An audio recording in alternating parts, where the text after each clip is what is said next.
So మనం ఈరోజు Washington metro ఏరియాలో వర్జీనియాలో ఉన్నాము.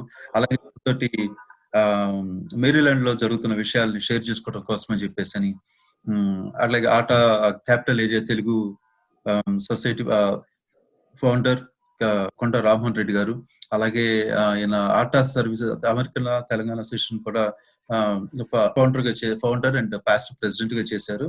అట్లాగే ఇక్కడ మనకి సౌత్ ఇండియన్ అఫైర్స్ వీటికి కూడా కమిషనర్ గా ఉన్నారు. మనకి మన ఎంబసీ తోటి కానివ్వండి, ఇట్లాగా కాంటాక్ట్ చేసేసి ఇండియన్స్ ఎవరైనా స్ట్రక్ అయినా కానీ పాస్పోర్ట్లు కానివ్వండి, అట్లాగే చాలా మంది మన రీసెంట్ గా మన ఇండియన్స్ ఇక్కడ స్ట్రక్ అయిపోవడం జరిగింది. అయినా కానీ వీళ్ళ ఎంబసీ వాళ్ళతోటి మాట్లాడేసి ఎంతో హెల్ప్ చేయడం జరిగింది. సో వెల్కమ్ అండి కొండ రామ్మోహన్ రెడ్డి గారు. సో ఇప్పుడు ప్రస్తుత పరిస్థితులు మనకి ఇక్కడ కోవిడ్ కానివ్వండి ఫేజ్ 1 దాటిపోయింది. ఫేజ్ 2 వచ్చేసరికి ఎలా ఉండిపోతుంది అంటే కనుక ఫేజ్ 2 గైడ్ లైన్స్ కానివ్వండి, అలాగే కోవిడ్ టెస్టింగ్ లో ఫేజ్ 1 లో ఫేజ్ 1 బిఫోర్ టెస్టింగ్ కానివ్వండి, ఇవన్నీ ఎలా జరిగినాయి అవి కొద్దిగా చెప్తారా? థ్యాంక్ యూ రాజు గారు for giving me this opportunity నాతో మాట్లాడడానికి. కమ్యూనిటీలో జరిగే విషయాలు షేర్ చేసుకుంటాను నేను. మొట్టమొదటిగా మెరీలాండ్ లో మీరు కోవిడ్ గురించి అడిగినారు కనుక ఇప్పుడు ఫేజ్ 2 లో ఉన్నాం మెరీలాండ్ లో, మంట్గోమరీ కౌంటీలో. ఇక్కడ ఇప్పుడు మొదటి కన్నా ఇప్పుడు టెస్ట్ కిట్స్ టెస్టింగ్ బాగా జరుగుతుంది. మనకు అవైలబుల్ ఇమీడియట్ గా యాజ్ మనకు డాక్టర్ మనకు ప్రిస్క్రైబ్ చేసినప్పుడు ఎక్కడైనా పోయి వాక్ ఇన్ క్లినిక్స్ ఉన్నాయి, హాస్పిటల్స్ ఉన్నాయి, ఎక్కడైనా పోయి ఫార్మసీలో కూడా మనం డైరెక్ట్ పోయి టెస్ట్ చేయించుకోవచ్చు. టెస్ట్ మనకు ఈవినింగ్ వరకు మనకు తొందరగా మనం పాజిటివ్ నెగిటివ్ అనేది తెలిసిపోతుంది. సో ఇక్కడ ఇప్పటికైతే ఈ కోవిడ్ తగ్గుముఖం పట్టింది మెరీలాండ్ లో. ఒకప్పుడు ఉధృతంగా ఉండేది. రోజు యావరేజ్ లా మోర్టాలిటీ రేట్ చనిపోవడం అనేది 40-45, ఒకసారి 60-70కి పోయింది. ఇప్పుడు అది చాలా తగ్గింది. ఇప్పుడు కేసులు కూడా పర్ డే 800-900 ఉండేవి. ఇప్పుడు 300-350 రేంజ్ లో, అంటే డిక్లైన్ అయింది అన్నట్లు. కర్వ్ ఫ్లాట్ గా పోయి మళ్ళీ కిందికి కూడా పడిపోవడం జరుగుతుంది. ఇప్పుడు ఫేజ్ 2 లో ఏమైతుందంటే, ఇప్పుడు ఎగ్జాంపుల్ థియేటర్స్ ఉన్నాయి అనుకోండి. థియేటర్స్ ఇంకా ఓపెన్ చేయలేదు. ఎగ్జాంపుల్ చెప్తున్నాను నేను. కన్స్ట్రక్షన్ వర్క్, మన కన్స్ట్రక్షన్స్ ఎన్ని కన్స్ట్రక్షన్స్, హౌస్ కన్స్ట్రక్షన్స్ అయింది, రోడ్ కన్స్ట్రక్షన్ అయింది, కొన్ని మినిమం రిక్వైర్మెంట్స్ తో కన్స్ట్రక్షన్ చేసుకోవచ్చు. తర్వాత gyms, fitness centres, outdoor indoor physical active requirements ఏంటంటే ఒక 200 స్క్వేర్ ఫీట్ ఫిట్నెస్ స్పేస్లనే మనం చేసుకునే వెసులుబాటు కల్పించారు. తర్వాత హాస్పిటల్స్, హెల్త్ కేర్ ఎలా ఉందంటే physician officers and other health care facilities including hospitals are available to care for your medical needs. So contact local facility or office for more information కొరకు మనం అది హాస్పిటల్ మనకు చెప్పేది. ఫర్ ఎగ్జాంపుల్ హోటల్స్ ఉన్నాయనుకోండి. Hotels వచ్చే వరకు open with requirements ఏంటంటే మనం వాళ్ళు బేసిక్ శానిటైజేషన్, డిస్టెన్సింగ్, పీపీఈలు అవన్నీ ప్రొవైడ్ చేయాలి యాజ్ రెస్పాన్సిబిలిటీ. వాటితోటి ఆ రిక్వైర్మెంట్స్ మినిమం అన్నట్లు. సో ఇండోర్ అవుట్డోర్ గ్యాదరింగ్స్ ఉన్నాయి. ఇప్పుడు మనకు సమ్మర్ వచ్చింది కనుక మనం అందరికి కూడా సమ్మర్ మనకు ఆ సీజన్ 6 నెలలు మనం సమ్మర్ లో అందరు అవుట్డోర్ యాక్టివిటీస్ చేయడానికి పిల్లలైనా ఉంటారు కనుక అక్కడ కూడా ఏం చేశారంటే limited to A maximum of 50 or 1 person per family unit per 200 square feet is whichever is lower లో ఉండేటట్లు పర్మిషన్ ఇచ్చింది అక్కడ మనకు. ఇప్పుడు లైబ్రరీస్ అనుకోండి, లైబ్రరీస్ క్లోజ్ చేశారు, ఇంకా లైబ్రరీస్ ఓపెన్ కాలే. సో పార్క్ లో ప్లే గ్రౌండ్స్ ఏంది సేమ్ కొన్ని restrictions. Parks open for personal fitness. ఇప్పుడు ఎందుకంటే పార్క్స్ లో మన రన్నింగ్ చేస్తుంటారు, వాకింగ్ చేస్తారు. Requirement play grounds open with requirements again. Only లో కాంటాక్ట్ స్పోర్ట్స్ ఆర్ అలౌడ్. పెద్ద స్పోర్ట్స్, ఫుట్బాల్ గేమ్ ఉంది, అది అలౌడ్ లేదన్నట్టున్నారు. సో రిక్రియేషన్ ఫెసిలిటీస్ ఉన్నాయి. మీకు ఎగ్జాంపుల్ చెప్తాను. రిక్రియేషన్ ఫెసిలిటీస్ కూడా క్లోజ్డ్, అవి లేదు. రిక్రియేషన్ ఫెసిలిటీస్ ఇంకా మనకు ఓపెన్ చేయాలి. ఇంకేంటంటే ఫేజ్ 2 ఉన్నాం కనుక మనం ఆ సోషల్ డిస్టెన్సింగ్ అవి ఇంకా పాటించాల్సి వస్తుంది, శానిటైజేషన్ పాటించాల్సి వస్తుంది. ఇంకా మెయిన్ ఏంటంటే మనకు రెస్టారెంట్స్ కూడా ఇక్కడ ఏం చేశారంటే outdoor patio seating, inside allowed లేదు. Only patio seating, limited indoor dining with requirements. Again 50% capacity తోటి రెస్టారెంట్స్ ఓపెన్ అవుతున్నాయి. ఇంకా వచ్చినాక రీటైల్స్ అనుకోండి. రీటైల్స్ కూడా curbside, limited in store అన్నట్టు మనకు. సో సేమ్ అన్ని రూల్స్ అదే 200 స్క్వేర్ ఫీట్ ప్యాటర్న్ కు అలౌడ్ ఆ స్పేస్ లో ఉంది. సో ఇంకేంటి మరి సలూన్స్, బార్బర్స్ ఇక్కడ అది కూడా ఇంపార్టెంట్ కదండి మనకు. అవును. Person services are allowed by appointment అండి ఇవన్నీ. ఓకే. సేమ్ అపాయింట్మెంట్ విత్ ఆ సోషల్ డిస్టెన్సింగ్ అనేది, మాస్క్ అనేది, శానిటైజేషన్స్ అనేది వాళ్ళు ఎప్పుడెప్పుడు శానిటైజ్ చేసే ఇవన్నీ రిక్వైర్మెంట్స్. చాలా చెప్పుకుంటూ పోతే చాలా ఉన్నాయి అన్నట్లు మనకు. అట్లాగే ఇప్పుడు మీరు యాక్చువల్ గా మేరీలాండ్ గవర్నర్ తోటి కొద్దిగా క్లోజ్ గా వర్క్ చేస్తుంటారు మీరు. సో దట్ గవర్నర్ ఎటువంటి యాక్షన్స్ తీసుకోబోతున్నాడు? ఎందుకంటే ఆయనకి ఇప్పుడే ఫేజ్ 2 లోకి వచ్చాం మనం. అట్లాగే ఐటీ కూడా ఆఫీసెస్ కూడా ఓపెన్ చేయాలన్న ఆలోచనతో ఉన్నారనమాట. ఆఫీసెస్ కానివ్వండి, అందరూ మామూలుగా బ్యాక్ టు వర్క్ అని చెప్పేసి. అట్లాగే ఇప్పుడు యూనివర్సిటీస్ గురించి, కిడ్స్ యూనివర్సిటీస్ కానివ్వండి, అక్కడ వాటి వల్ల అంటే మీకు ఏమైనా ఐడియా ఉంది వాట్ ఈస్ ఎగ్జాక్ట్ అంటే ఫేజ్ 2 లో ఏమి ఇంప్లిమెంట్ చేస్తారని? ఫేజ్ 2 లో అండి టెలివర్కింగ్ ఆప్షనల్ అండి. ఫేజ్ 2 లో ఐటీ సెక్టర్ చెప్తున్నాను. ఐటీ వాళ్ళు ఎవరు కూడా ఫేజ్ 1 లో, ఫేజ్ 2 లో టెలివర్క్ ఇస్ ఆప్షనల్. మనం అనుకుంటేనే పోవచ్చు ఆఫీస్ కి. సో కొందరు ఎసెన్షియల్ సర్వీసెస్ ఉండే వాళ్ళు పోవాల్సిందే, పోతున్నారు. సో మామూలుగా ఇంకేంటంటే నాన్ ఎసెన్షియల్ ట్రావెల్, మనం ట్రావెల్స్ రెజ్యూమ్ చేయొచ్చు, మళ్ళీ పోవచ్చు అనేది. Employees in phase 2 are asked to continue to encourage telework when possible, and close to common areas where personnel are likely to congregate or moderate social distancing protocols మాత్రం ఉండాల్సిందే ఇవన్నీ. So daycare can reopen, bars may open but should leave less room for people to stand around when possible. ఇవి చెప్తున్నారు మన governor గారు ఇక్కడ. అట్లాగే ఇందాక మీరు ఒక మాట చెప్పారు. మీరు ఏంటంటే ఇప్పుడు మనం చూసుకుంటే ప్రీవియస్ గా చూసుకుంటే శానిటైజర్స్ కానివ్వండి, అట్లాగే ఏంటంటే మాస్కులు కూడా ఇక్కడ అవైలబిలిటీ లేవు ఇప్పుడు. సో వీటి గురించి what are the next steps అండి? ఇప్పుడు అండి ఇది స్లో డౌన్ అయిపోయింది కనుక బిగినింగ్ లా మనకు throughout the country, throughout the world, no one was prepared to pandemic. ఎవరు ప్రిపేర్ లేరు. టెస్టింగ్ కూడా మనకు కష్టంగా ఉండే, టెస్టింగ్ సెంటర్సే లేకపోయేది. Testing used to take 48 hours, 24 గంటల్లో రిజల్ట్ వచ్చేది. ఇప్పుడు టెక్నాలజీ డెవలప్ చేయడం వల్ల కొరియా నుంచి మెరీలాండ్ గవర్నర్ ఇంపోర్ట్ చేసుకున్నారు. సో టెస్టింగ్ అనేది చాలా ఫాస్ట్ గా జరుగుతుంది. ఇప్పుడు పీపీఎల్ కూడా ఎనఫ్ అవైలబుల్ గా వచ్చినాయి మెరీలాండ్ లో, మనకు దొరికిపోతున్నాయి. ఈవెన్ అంటే హాస్పిటల్స్ లో వెంటిలేటర్స్ కొంత బిగినింగ్ లా మీరు అన్నట్లు హాస్పిటల్స్ కూడా అకామిడేట్ చేసుకోలేకపోయినాయి. సో దీనికి అంతా వాళ్ళు డౌన్ ద రోడ్ ఏంటంటే ఇది ఫెడరల్ గా అయినా స్టేట్ అయినా నా ఐడియా చెప్పేది ఏంటంటే ఒక రిడెండెన్సీ క్రియేట్ చేయాలి hospitals. Redundancy with the help of the federal government or state government. Redundancy ఏంటంటే ఇప్పుడు హాస్పిటల్స్ మనకు 100 beds హాస్పిటల్స్ అంటారండి. 100 beds హాస్పిటల్స్ అన్నప్పుడు మనకు 101 ఇంకొకరిని అకామిడేట్ చేయగలుగుతారు వాళ్ళు, అంతకన్నా ఎక్కువ చేయలేరు. సో ఈ పాండమిక్ అటువంటి వచ్చినప్పుడు ముందు ఇప్పుడు మనకు అనుభవించిన మనం ఏం ప్రాబ్లమ్స్ వస్తుంది, ఎవ్రీ హాస్పిటల్స్ మనం రిడెండెన్సీ క్రియేట్ చేయాలి. 10-20 బెడ్స్ ఎక్కువ పెట్టాలి ఎవ్రీ హాస్పిటల్స్ లో. ఆ 20 ఇక్కడంతా ప్రైవేట్ కదండి. ఆ 20 beds కి ఏదైతే ఉందో స్టేట్ ఫండింగ్ ఇవ్వాలి ఇటువంటి ఎమర్జెన్సీలో అవి ఉండడానికి. అంటే ఇది వాళ్ళకు కూడా ఆలోచన ఉండొచ్చు, ఇది నా ఆలోచన. ఎందుకంటే ఈ రిడెండెన్సీ క్రియేట్ చేసి పెడితే మనకి పాండమిక్ వచ్చినప్పుడు అడ్రస్ చేయగలుగుతాం. ఇన్ని హాస్పిటల్లో 20 beds ఎక్స్ట్రా ఉన్నాయంటే మీరు చూసుకోండి, ఇన్ని హాస్పిటల్స్ లో స్టేట్ కు 2,000-3,000 beds ఎక్స్ట్రా అవుతాయి. అట్లాగే ఈ మధ్యకాలంలో మనం తీసుకుంటే కనుక ఇప్పుడు రేసిజం గురించి అని చెప్పేసి జార్జ్ ఫ్లాయిడ్ విషయం తీసుకుంటే కనుక అట్లా మీరుంటే ఏరియాలో ఎస్పెషల్లీ మేరీలాండ్, బాల్టిమోర్ కొద్దిగా ఎందుకంటే కనుక ఇప్పుడు ఆ ఏరియాస్ లో కొద్దిగా ఏంటంటే డౌన్ టౌన్ ఏరియాస్ ఉన్నాయి. అక్కడ ఎలా ఉందండి? ఎందుకంటే అది ఆ ఇన్సిడెంట్స్ జరిగింది ఇక్కడ నాకు తెలిసినంత వరకు Baltimore is a main city అండి. మనకు జరగడానికి అవకాశాలు, బాల్టిమోర్ క్రైమ్ రేట్ కూడా ఎక్కువ ఉంటది. కానీ లక్కీలీ బాల్టిమోర్ లో ఏ లూటింగ్ కాలేదు, అనార్కీ, వయలెన్స్ కాలేదండి. It was a peaceful protest. Baltimore Maryland state లో ఎక్కడ కూడా జరగలేదు. మీరు న్యూస్ వింటారు కనుక Maryland state was peaceful protest జరిగినాయి ప్రతి ఒక్క దగ్గర కూడా. సో ఇట్స్ అన్ఫార్చునేట్ ఇన్సిడెంట్, మనం అందరం చూసినాము. ఎవరికి కూడా జరగని కూడా జరిగింది.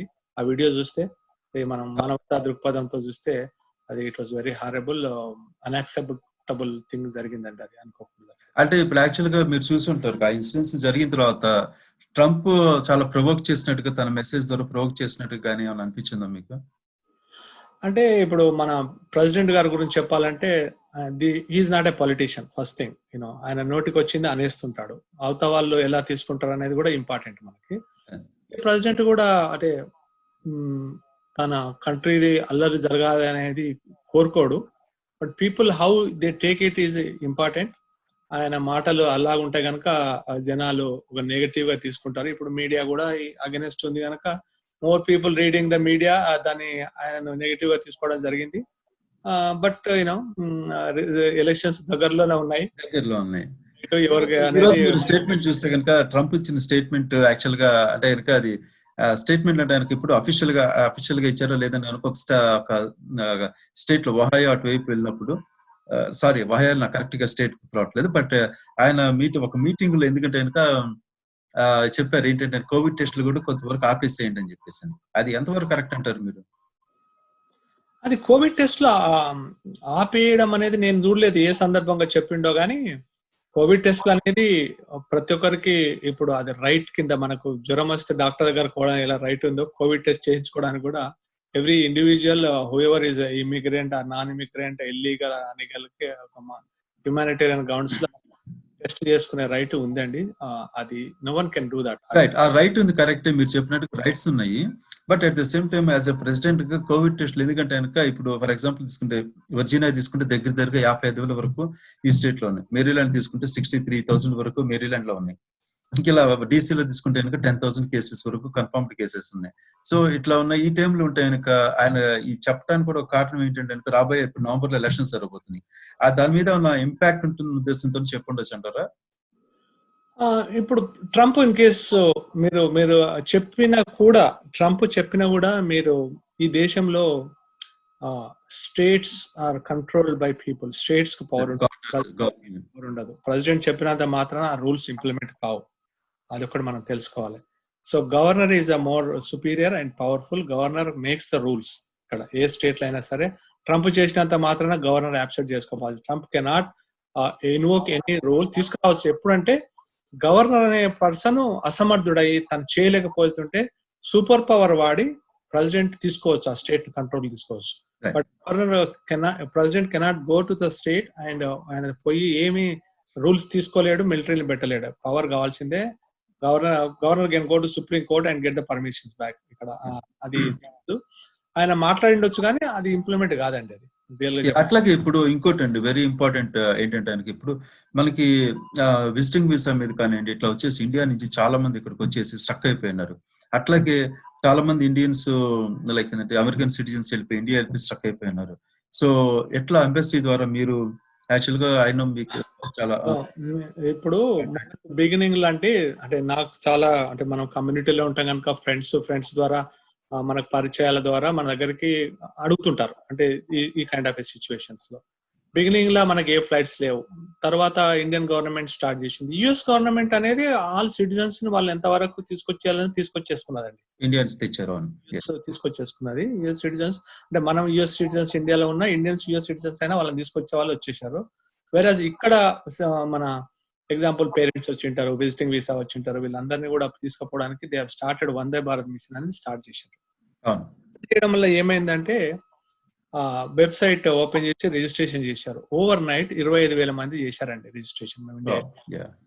సో అది గవర్నమెంట్ ఫ్లైట్స్ ఏదైనా చాలా తక్కువ. వాళ్ళు ఏంటంటే ఓన్లీ ఎసెన్షియల్ ఎవరికైతే అవసరం ఉందో వాళ్ళకని చేశారు. కానీ ప్రతి ఒక్కరికి అవసరాలు పడ్డాయి. ఎట్లా అంటే ఇప్పుడు అనుకోకుండా మదర్ చనిపోవడము, ఫాదర్ సిక్ కావడం, నాకే 10-20 కేసులు వచ్చినాయి. సో మనం వరకు ఎంబసీ వాళ్ళకు కన్వే చేసి వాళ్ళను పంపించడం జరిగింది. బట్ వాళ్ళు కూడా లిమిటెడ్ అండి. వాళ్ళ చేతులు కూడా కట్టేయబడ్డాయి. ఎందుకంటే ఒక ఫ్లైట్ లో 300 సీట్ల కన్నా ఎంతో ఉంటాయి సీట్లు. సో అంతవరకే ప్రొవైడ్ చేయగలుగుతారు కానీ ఎక్కువ ప్రొవైడ్ చేస్తారు. DC నుంచి ఒక ఫ్లైట్, కాలిఫోర్నియా నుంచి ఒక ఫ్లైట్. బట్ తర్వాత దే రియలైజ్డ్ ఎంబసీ వాళ్ళ కష్టంగా ఉండేది. ఎంబసీ వాళ్ళే క్రెడిట్ కార్డ్ తీసుకొని టికెట్ కొని చేయడం ఇదంతా వెరీ మాన్యువల్ జాబ్. వాళ్ళు పనిచేసిన వాళ్ళు. We need to appreciate embassy officials in DC for helping the community, especially community affairs minister Anurag Kumar and embassy వాళ్ళు కూడా. తర్వాత ఇప్పుడు మార్చారు, ఆ ప్లాన్ మార్చి నెంబర్ ఆఫ్ ఫ్లైట్స్ వస్తున్నాయి వందే భారత్ మిషన్ లో.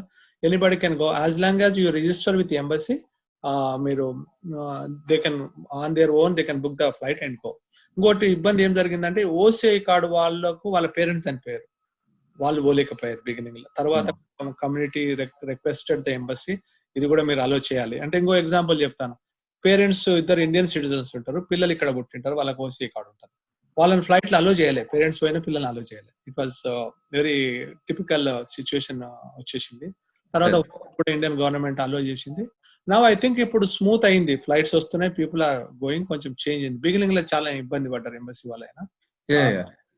అది కొంచెం ఫ్లైట్స్ అట్లాగే మనకి అంటే జూలై నుంచి కూడా ఫ్లైట్స్ అవి స్టార్ట్ అవుతాయి అంటున్నారు. కాకపోతే మీరు ఎందుకంటే ఇప్పుడు ఫేర్ తీసుకుంటే కనుక కొద్దిగా చాలా మంది ఫేర్ చాలా అది ఎక్స్పెన్సివ్ గా ఉందని అనుకుంటున్నారు. బట్ ఈ టైంలో అదొకటి. నెక్స్ట్ కూడా ఎందుకంటే కనుక ఇక్కడ ప్రికాషనరీగా ఏం స్టెప్స్ తీసుకోవాలి మనకి, ఎందుకంటే కనుక అన్ని అంటే గైడ్ లైన్స్ అన్ని ఇచ్చారు, వెబ్సైట్ లో పెట్టారు. బట్ కోవిడ్ టెస్ట్లు కానివ్వండి, ఇండియాలో మనకి ఏంటంటే ఇండియాలో కూడా క్వారంటైన్ కి వెళ్ళాలా అన్నది, ఎందుకంటే వీక్లీ క్వారంటైనా లేదంటే 2 weeks క్వారంటైనా అంటే మనకి ఏంటంటే మెయిన్ గా తెలంగాణ, ఏపీ స్టేట్ కి చాలా మంది ట్రావెల్ చేస్తారు. చేసినప్పుడు కనుక అది ఆ గైడ్ లైన్స్ అన్నవి ఎక్కడ కరెక్ట్ గా డే బై డే చేంజ్ చేస్తున్నారు. ప్రతి గవర్నమెంట్ సిచ్యువేషన్ ప్రకారం వాళ్ళు చేంజ్ చేస్తున్నారు. సో వాటి గురించి మీరు అంటే మీకు ఏమైనా పర్ఫెక్ట్ మన ఇక్కడ గైడ్ లైన్స్ అయితే మన సిడిసి వాళ్ళు ఇస్తున్నారు, వైట్ హౌస్ మనకి ఏ వెబ్సైట్ లో every state has own guide lines ఉన్నాయండి మన దగ్గర. ఒక స్టేట్ విధమైన గైడ్ లైన్స్ ఇచ్చింది. ఇక్కడ మనకి ఇండియా పోవడం వల్ల ఫస్ట్ ఇక్కడ ఎంబసీ వెబ్సైట్ లోకి వెళ్తే మనకు తెలుస్తుందండి గైడ్ లైన్స్ ఏందనేది. ఇండియన్ ఎంబసీ వెబ్సైట్కి వెళ్తే గైడ్ లైన్స్ అన్ని వాళ్ళు క్లియర్ గా ఇస్తున్నారు.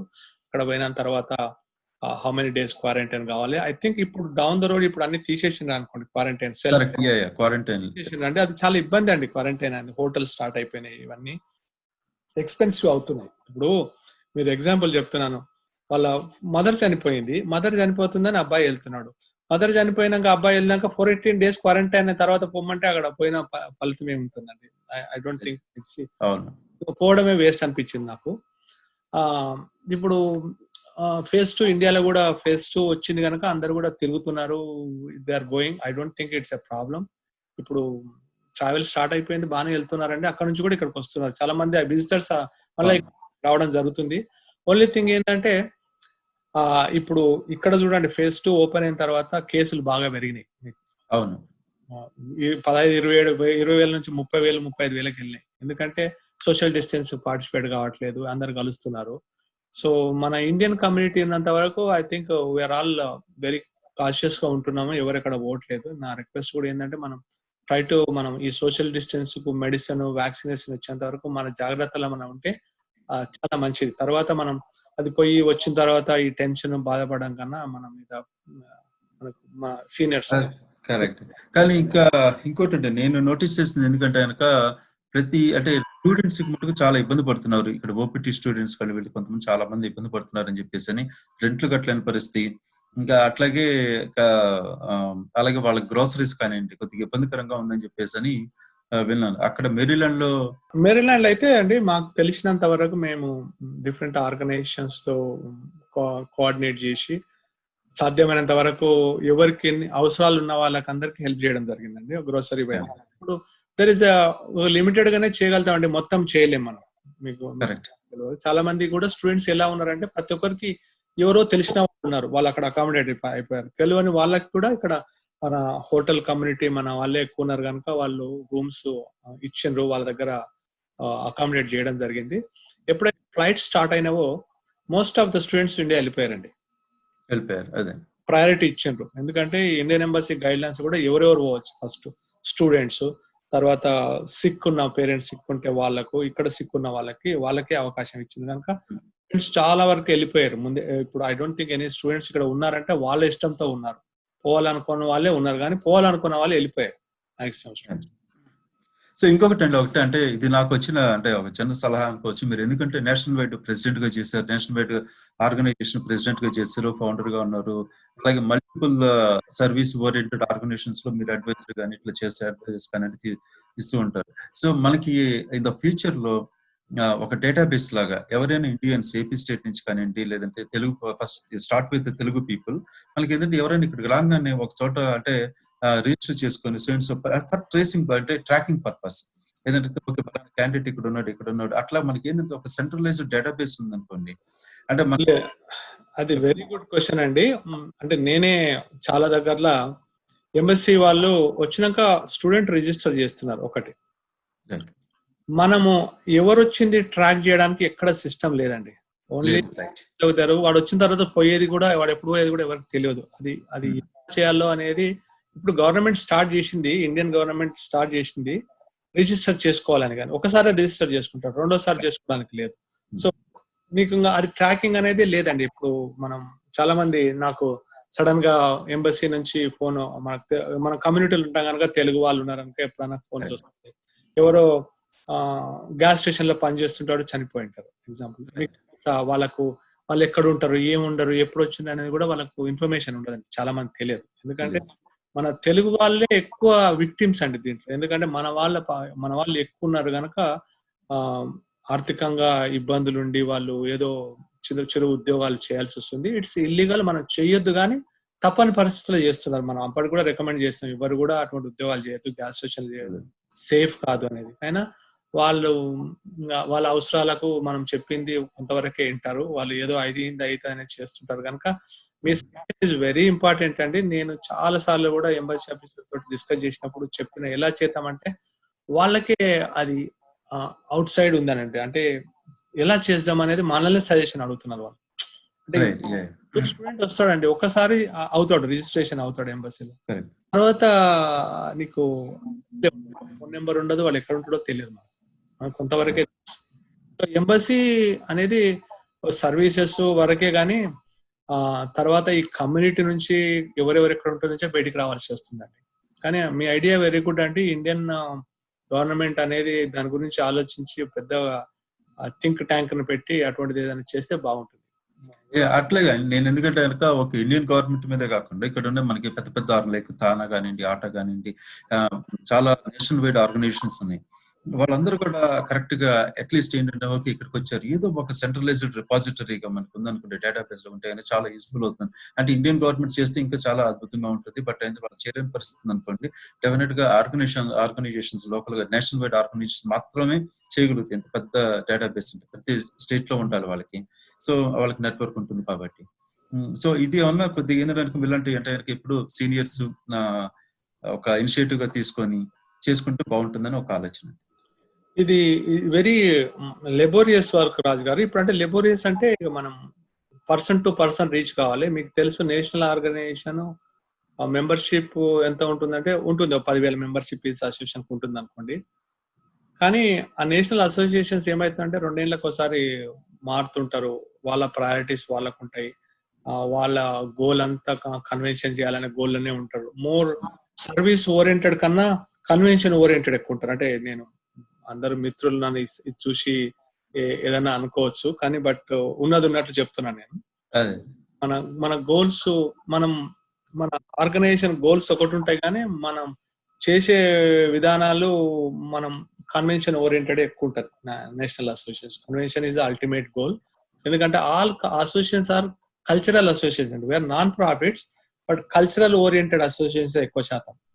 కమ్యూనిటీ సర్వీసెస్ ఓరియంటెడ్ కొందరు చేస్తున్నారు, అవసరాలను బట్టే చేస్తున్నారు, కానీ డెడికేటెడ్ గా కమ్యూనిటీ సర్వీసెస్ కు ఉండట్లేదు. నీడ్ ఆఫ్ ద అవర్, మనకు అవసరం వచ్చిన దానికి ఏముందా మెకానిజం అనేది వెరీ డిఫికల్ట్, డబ్బుతో కూడుకున్న పని ఇది.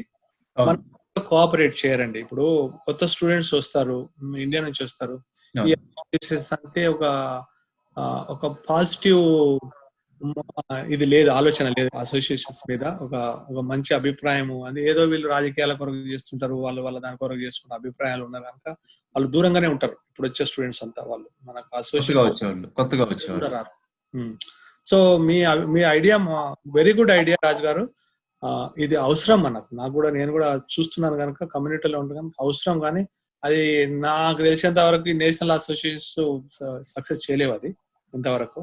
ఇట్స్ ఓన్లీ మన వాళ్ళు ఎప్పుడంటే దానికి ఒక బంధించాలి, దాన్ని ఇది చేస్తేనే నీకు ఇది అవుతావు అని చెప్తేనే మ్యాండేట్ చేస్తే కనుక అది వాళ్ళకి ఎక్కడో ట్యాగ్ చేయాలి. నీకు డిగ్రీ రావాలంటే ఇక్కడ రిజిస్టర్ చేసుకోవాలి, పెడితేనే వాళ్ళు చేస్తారు. కానీ లేకపోతే ఎవ్రీబడి ఈజ్ ఇగ్నోర్డ్. మనకు తెలిసిపోతుంది ఎంతమంది విజిటింగ్ వస్తారు, ఇక్కడే ఉంటున్నారు, మళ్ళీ పోవట్లేదు, ట్రాకే లేదండి. అది thank you very much Raman garu, చాలా విషయాలు షేర్ చేసుకున్నారు ఈ రోజు. So thank you very much again. మీరు ఫైనల్ గా ఇంకా చెప్పదలుచుకున్నారు? జస్ట్ థ్యాంక్ యూ రాజు గారు. అగైన్ మీరు ఎప్పుడు కమ్యూనిటీలో ప్రతి ఒక్కరిని గుర్తించి ఏదో వాళ్ళ దగ్గర కమ్యూనిటీ రిలేటెడ్ విషయాలు వెలికి తీయడానికి ప్రయత్నం చేస్తుంటారు. దాన్ని ప్రజెంట్ చేయడానికి చేస్తుంటారు. I really appreciate. Thank you so much for your time Raju garu. Okay అండి, థ్యాంక్ యూ అండి, థ్యాంక్ యూ.